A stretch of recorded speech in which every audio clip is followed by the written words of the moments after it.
good morning mga ka-street food. So ito, nagtutuhog tayo ngayon ng squid. Malinis yung ating kamay Naghugas tayo ng ating kamay bago magtuhog.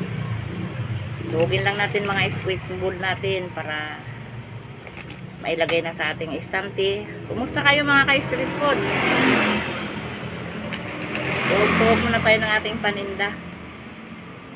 At itong ating kikiam ay tapos na natuhog.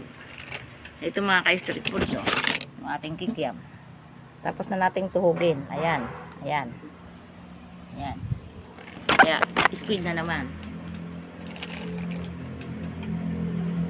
Kumusta ang ating isang araw kahapon? Nagkabing ka ba tayo mga ka-street food?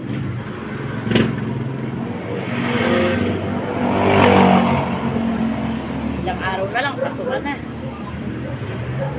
Medyo lalo tayong magagahol mga ka-street food. Siyempre mag-aasikaso na yung mga estudyante.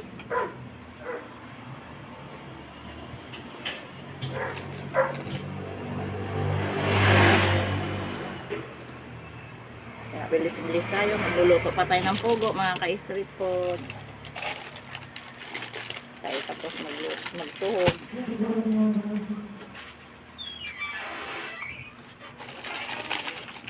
Sara mo yung pinto. Baka yung alaga nating monche lumabas. Lalabas yan.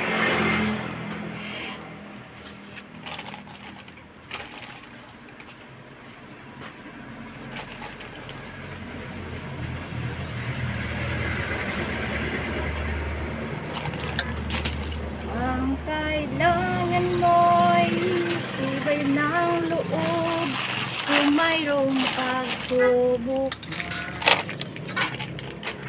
Ang liwanag ay di magtatagal at muling mamamasdan. Ikot ng mundo ay hindi laging bigati at kasawian. Ang pangarap mo ay makakamtan, basta't maghintay ka lamang. Ang kailangan mo tibay ng loob kung mayroong pagsubok. Ang liwanag ay hindi magtatagal, muling mamamasdan. Ikot ng mundo ay hindi laging bigati at kasawian. Ayan mga ka-street food, tapos na tayong magtuhog ng ating squid. Thank you for watching.